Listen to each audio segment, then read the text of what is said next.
எல்லோருக்கும் வணக்கம். கொஞ்சம் கூட ரெஸ்ட் எடுக்காம மார்க்கெட் தொடர்ந்து சில நாட்களாக ஏறி வந்துக்கிட்டே இருந்தான். இதனால என்ன ஆயிருக்குன்னா ஓரளவுக்கு பண வரவு லாபம் என்பது வந்ததுனால இன்னைக்கு கொஞ்சம் மார்க்கெட்டில் ப்ராஃபிட் புக்கிங் பண்ணதுனால மார்க்கெட் இன்னைக்கு கொஞ்சம் கீழே இறங்கியிருக்கு. வேர்ல்டு மார்க்கெட்ஸ்னால எல்லாம் நம்மளுக்கு ஒன்றும் பெருசாக தொந்தரவு இல்லைங்க. எல்லாருமே கொஞ்சம் மிக்சடாக தான் இருக்காங்க. அங்கிருந்து நம்மளுக்கு எந்த விதமான ஷாக்கும் வரல. அதே மாதிரி எஃப்ஐஎஸ்னுடைய டேட்டா எடுத்து பார்த்தாலும் இன்னைக்கு தேதி வரைக்கும் இப்போ வரைக்கும் பெருசாக அங்கேயும் ஷாக்கிங் எதுவுமே வரல. இன்ஃபேக்ட் அவங்க தொடர்ந்து வாங்கிக்கிட்டே தான் இருக்காங்க. ஸோ யாராக இருந்தாலும் இந்த 2025 மார்க்கெட்டுக்குள்ளே வந்தவங்களுக்கு முடிவெடுக்கிறதுக்கு ஒரு வசதியாக தான் இருக்குது. ஹெட்ஜிங் பண்ணுறதா இருந்தாலும் சரி, பார்ஷியல் ப்ராஃபிட் புக்கிங் பண்ணுறதா இருந்தாலும் சரி, அல்லது ட்ரெயிலிங் ஸ்டாப் லாஸ் போட்டு மறுபடியும் இன்னும் பெருசாக ஏதாவது லாபம் கிடைக்குமா அப்படின்ற மாதிரி நகர்த்தி பார்க்குறதா இருந்தாலும் சரி, எதாக இருந்தாலும் முடிவெடுக்கிறதுக்கு ஒரு வசதியாக இருக்குது. இப்போதான் மார்க்கெட் தொடர்ந்து மேல் நோக்கி வந்தால் எஃப்ஐஎஸும் தொடர்ந்து வாங்கிட்டு இருந்தாங்க. எல்லாமே கொஞ்சம் கூடி அமைஞ்சு வருது அப்படின்னு பார்த்துக்கிட்டு இருந்த நேரத்தில் எப்படியும் 26,000 இது போயிருமோ அப்படின்னு பார்த்துக்கிட்டு இருந்த நேரத்தில் நம்ம நாட்டுக்கிட்டேயே திடீர்னு ஒரு பிரச்சனை. இதனால் என்ன ஆகுது அப்படின்றது தெரியல. ஒருவேளை மார்க்கெட் கீழே இறங்குதா அல்லது மார்க்கெட் ஏறுதா அப்படின்றது தெரியல. ஆக மொத்தம் தொடர்ந்து மேல் நோக்கி ஏறி வந்துட்டு இருந்த ஒரு ஃப்ளோவில் ஒரு சின்ன மாற்றம். இந்தியாவுக்கு பக்கத்தில் இந்தியாவுக்கும் பாகிஸ்தானுக்கும் இடையில ஏதாவது புதுசாக ஜியோ பாலிட்டிக்கல் பிரச்சனை வருமா அப்படின்ற மாதிரி தற்போதைக்கு போய்கிட்டு இருக்கு. இந்த ஒரு விஷயம் வந்ததுனால 2 நாட்களாக மார்க்கெட் கொஞ்சம் சுமாராக இருக்கான். நல்லா போயிட்டு இருந்தானுங்க, அதை கெடுத்து விட்டானுங்க. நண்பர்களே, இந்த சமயத்தில் ஸ்டாக் மார்க்கெட்டையே திருப்பி போடக்கூடிய மாதிரி ஒரு தகவல், மிக மிக முக்கியமான தகவல். ஒரு காலத்தில் மிகப்பெரிய அளவில் பணம் சம்பாரிச்சு கொடுத்துட்டு இருந்தவன் தான் பஜாஜ் ஃபைனான்ஸ். எதிர்காலத்தில் அதே மாதிரி பெரிய அளவில் சம்பாரிச்சு கொடுக்க போறானா இல்லையா அப்படின்றது தெரியல. ஆனால் இப்போ வந்திருக்கக்கூடிய தகவல் மிக மிக முக்கியமான தகவல். சமீபத்தில் பஜாஜ் குரூப்பில் ஒரு தகவல் என்ன வந்ததுன்னா, பஜாஜ் ஹவுசிங் ஃபைனான்ஸை ஐபிஓவில் லிஸ்ட் பண்ணுறாங்க அப்படின்ற ஒரு தகவல் வந்தது. அந்த தகவல் ஒட்டி பஜாஜ் ஃபின்சர்வும் சரி, பஜாஜ் ஃபைனான்ஸும் சரி, 2 பேருமே ஒரு நல்ல லாபம் என்பது அந்த சமயத்தில் கொடுத்துருந்தான். அதுக்கப்புறமே இப்போ மார்க்கெட்னுடைய உச்சியில் இருக்கக்கூடிய ஒரு பங்காக தான் இந்த பஜாஜ் ஃபைனான்ஸ் அப்படின்றது இருக்குது. கிட்டத்தட்ட 10,000 ட்ரேட் ஆகிட்டு இருக்கும். எவ்வளவு பெரிய தகவல் அப்படின்றது வருது அப்படின்னு பார்த்தீங்கன்னா, அவங்களுடைய போர்ட் மீட்டிங் நடக்குது. அதை டிஸ்கஸ் பண்ணி அப்ரூவ் பண்ணுறதுக்கு பார்க்குறாங்க. எதை அப்படின்னா, இந்த ஸ்டாக்கை ஸ்பிளிட் பண்ணி விடுறதுக்கும் இந்த ஸ்டாக்ல போனஸ் ஷேர் கொடுக்கறதுக்கும் பார்க்குறாங்க. அப்போ என்ன ஆகும், இந்த கம்பெனி தொடர்ந்து லாபம் ஈட்டக்கூடிய கம்பெனியாக இருந்தால் இதனுடைய பங்கினுடைய விலை ரொம்பவுமே சல்லிஸாக கீழே இறங்கி. இப்போல்லாம் 10,000 ரூபா ஒரு ஷேர்னு யாராவது கொடுத்து வாங்க முடியுமாங்க? 10 ஷேர் வாங்கினாவே 1 லட்ச ரூபா அப்படின்ற மாதிரி ஆயிடும். ஸோ ஸ்பிளிட்டு போனஸ் எல்லாம் கொடுத்து இது கீழே ஒரு 1000 ரூபாய் அல்லது ஒரு 5000 ரூபாய் அவங்க எந்த ரேஷியோவில் கொடுக்குறாங்கன்னு தெரியல. அப்படி கீழ் நோக்கி வந்ததுக்கப்புறம் மறுபடியும் திரும்பி இன்னொரு உச்சம் போகுமா அப்படின்ற மாதிரி தான் எல்லாரும் எதிர்பார்த்துக்கிட்டு இருக்காங்க. ஸோ ஸ்டாக் மார்க்கெட்டையே ஒரு திருப்பி போடக்கூடிய ஒரு தகவலாக இந்த பஜாஜ் ஃபைனான்ஸினுடைய ஸ்பிளிட் அண்ட் போனஸ் தகவல் வந்திருக்கு. இவன் ஏற்கனவே பல லட்சம் பேர்த்துக்கு சம்பாரிச்சு கொடுத்துருக்கான். இனி ஸ்பிளிட்டு போனஸ் எல்லாம் கொடுத்து இந்த பங்கினுடைய விலை கீழே குறைஞ்சதுக்கப்புறம் மறுபடியும் பெரிய அளவில் அடுத்து வரக்கூடிய எதிர்காலங்களில் பெரிய அளவில் சம்பாரிச்சு கொடுப்பானா அப்படின்றது பொறுத்து இருந்து தான் பார்க்கணும். இன்னொரு மிக முக்கியமான தகவல், சமீபத்தில் மிகப்பெரிய ஒரு கும்பா குட்டியாக Q3 ரிசல்ட் அப்படின்றது கொடுத்ததுக்கப்புறம் ஆல்மோஸ்ட் 1200 ரூபா ரேஞ்சிலிருந்து வெறும் 700 ரூபாய்க்கு சரிவடைஞ்சு கீழே விழுந்த பங்கு தான் நாட்கோ ஃபார்மா அப்படின்ற பங்கு. அதுக்கப்புறம் இவன் பெருசாக மேல் நோக்கி ஏறி வரல. ஆனால் இன்னைக்கு கிட்டத்தட்ட 12% மேல் நோக்கி ஏறி வந்திருக்கான். இதனால் என்ன ஆயிருக்குன்னா 50 டேஸ் மூவிங் ஆவரேஜ் அப்படின்றது கிட்ட வந்திருக்கான். ஸோ இந்த மாதிரி 50 டேஸ் மூவிங் ஆவரேஜ் கிட்ட வந்துருச்சுனாவே அடுத்த ஒரு 10-15 நாளுக்குள்ள அவனுடைய கீழே பாட்டமோ அல்லது அதுக்கு மேலே இருக்கக்கூடிய ரெசிஸ்டன்ஸையோ ஏதாவது ஒன்று பண்ணுவானா, வாலட்டிலிட்டியாக இருப்பானா அப்படின்ற ஒரு எதிர்பார்ப்பு வந்துடும். ஸோ இப்படி சென்ட்ரல் இருக்கக்கூடிய இந்த நாட்கோ ஃபார்மா ஷேர் அடுத்த 25 நாள் கழிச்சு எடுத்து பார்க்கும்போது கீழையா அல்லது மேலையா அப்படின்றது பொறுத்திருந்து பார்த்தா தான் தெரியும். பட் இன்னைக்கு ஒரு மிக முக்கியமான தகவலாக இந்த நாட்கோ ஃபார்மா ஷேர் 50 நாள் இஎம்ஏவை தாண்டி இருக்கான்.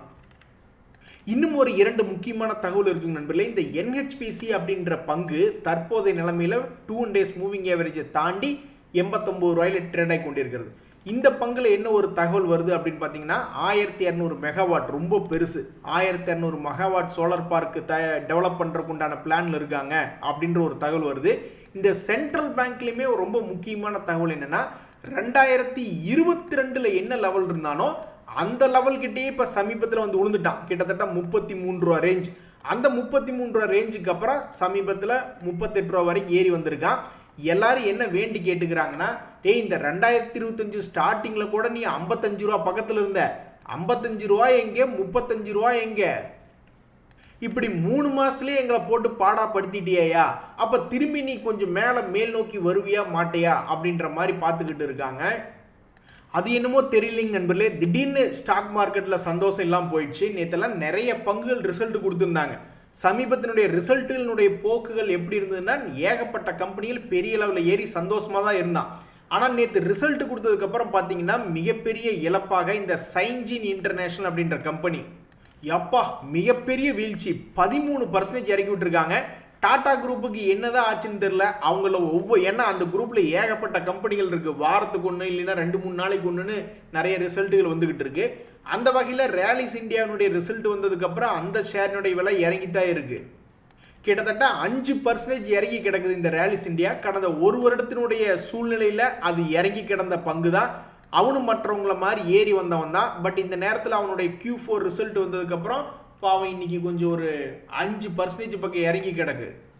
ரிசல்ட் வந்ததுக்கப்புறம் சில பங்குகள் மகிழ்ச்சிகரமாகவும் இருக்கு. டால்மியா பாரத் கிட்டத்தட்ட 4% இருக்கு. யாராவது ஒருத்தராவது எதிர்பார்த்துருப்பீங்களா இந்த தைரோகேர் டெக்னாலஜிஸ் அப்படின்றவங்க ரிசல்ட் கொடுத்ததுக்கப்புறம் 13% ஏறுவான் அப்படின்னு யாருமே சிந்தனை பண்ணி பார்த்துருக்க மாட்டாங்க.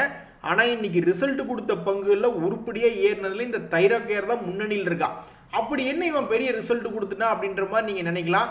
அவங்களுடைய லாபம் என்பது 22 கோடியாக போன குவார்ட்டரை விடவும் அதிகமாகவும் போன வருஷத்தினுடைய குவார்ட்டரை விடவும் கொஞ்சம் அதிகமாக தான் வந்திருக்கு.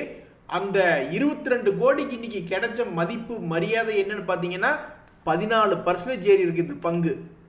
ஸோ சமீபத்தில் கிட்டத்தட்ட ஒரு 1 இயர் லோ பக்கத்தில் ஒரு 650 ரூபா ரேஞ்சில் சுற்றிக்கிட்டு இருந்தால் இன்னைக்கு ஆல்மோஸ்ட் 875 வந்து ட்ரேட் ஆகிக்கிட்டு இருக்கு.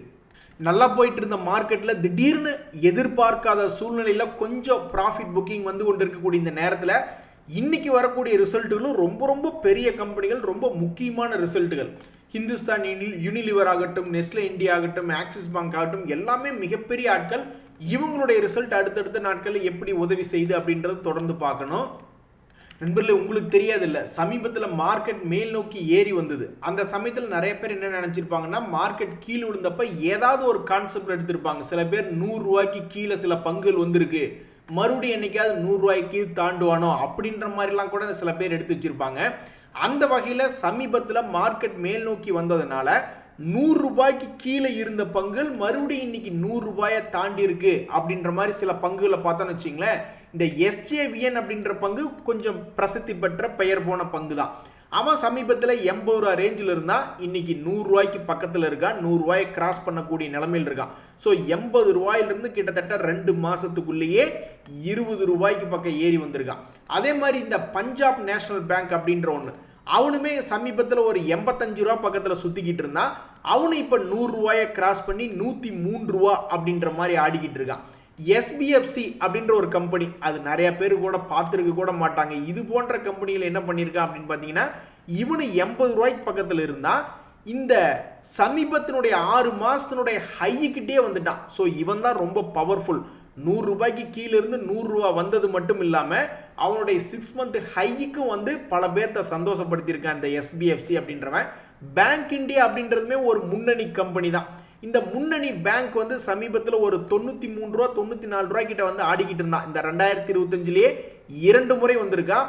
முதல் முறையும் கீழே வந்தவன் 100 ரூபா பக்கத்தில் போனா, மறுபடியும் கீழே விழுந்தா, மறுபடியும் 80 ரூபா 92 ரூபா 93 ரூபா ரேஞ்சில் இருந்து மறுபடியும் 118 ரூபா வந்திருக்கான்.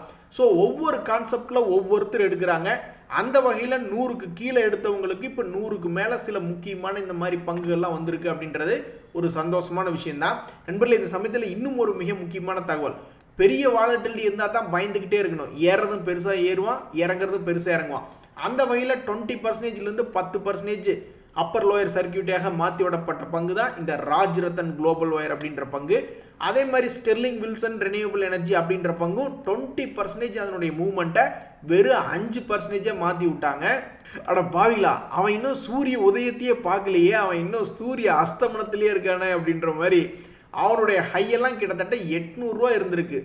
SW சோலார் அப்படின்ற பங்கு கீழே 200 ரூபா வரைக்கும் போயிட்டு இப்போ தான் லேசாக மேலே வந்துக்கிட்டு இருந்தான். இந்த சமயத்தில் அவனுடைய அப்பர் லோயர் சர்க்கியூட் 5%ஆக மாற்றப்பட்டுள்ளது.